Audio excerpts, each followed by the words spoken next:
स्वागत आहे Indian cooking चॅनलमध्ये. आज आपण एकदम टेस्टी असा चिवडा बनवणार आहे. तर व्हिडिओ शेवटपर्यंत नक्की पहा, लाईक अँड सबस्क्राईब नक्की करा.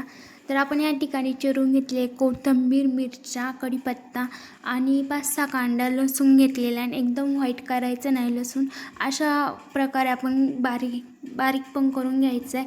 एकदम थोडा बारीक आणि थोडा मोठा राहिला पाहिजे. त्यानंतर आपण कढईमध्ये हळद आणि तेल घेतलेलं आहे. त्यामध्ये आपण मुरमुरे एकदम असे क्रिस्पी होईस्तोपर्यंत भाजून घ्यायचे आहे, म्हणजे परतून घ्यायचे आहे. येल्लो कलर येत नाही तोपर्यंत. आणि आपल्या मनावर आपल्याला किती येल्लो करायचे, किती व्हाईट ठेवायचे. आपण 10 पुडा येल्लो करून घेतलेला आहे. नॉर्मल घेतलेला, हळद टाकलेली जास्त पण नाही आहे. त्यानंतर आपण मकाच्या पापड्या तळण्यासाठी तेल जरा जास्त घेतलेलं आहे आणि पापड्या तळून घेतलेल्या आहे. पापड्या तळून झाल्यानंतर आपण 1 वाटी शेंगदाणे एकदम असे क्रिस्पी करून घेतले ना, असे हलवत राहायचे, कारण की एकाच बाजूने नाही असे हे झाले पाहिजे. त्यामुळे दोन्ही बाजूने हलवत राहायचं 1 ते 2 मिनिट्स. त्यानंतर आपण बारीक चिरलेल्या हिरव्या मिरच्या तळून घ्यायच्या आहे, एकदम क्रिस्पी होत नाही तोपर्यंत. 1 ते 2 सेकंदात होऊन जातात. त्यानंतर आपण थोडं तेल कमी करून आपला बारीक केलेला लसूण यामध्ये ॲड केले. लसूण जळण्याची शक्यता असते, त्याच्यामुळं गॅस जरा कमीच ठेवा. लसूणाचा थोडा झाल्यानंतर आपण यामध्ये कढीपत्ता ॲड करणार आहोत.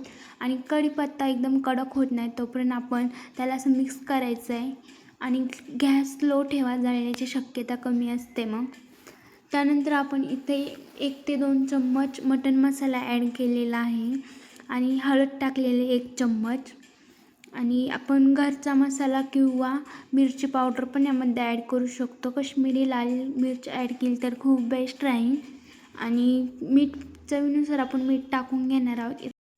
त्यानंतर एकदम असं मिक्स करायचं. ह्यामध्ये आपण ते तळलेल्या मक्याच्या लाह्या पण ॲड करायच्या आणि एकदम सगळं मिक्स करून घ्यायचं आहे 1 ते 2 सेकंड. सगळं असं क्रिस्पी होत नाही तोपर्यंत आपण सगळ्या मक्याच्या लाह्या यामध्ये ॲड केलेल्या आहे.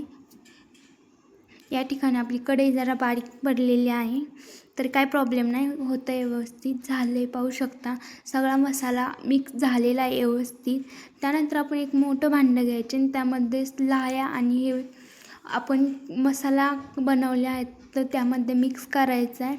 मिक्स केल्यानंतर एकदम 1 ते 5 ते 6 सेकंड एकदम असा मिक्स करून घ्यायचा आहे. आणि रेडी आपली एकदम टेस्टी चिवडा असा रेडी आहे. तुम्ही नक्की ट्राय करा आणि कमेंट करून नक्की सांगा.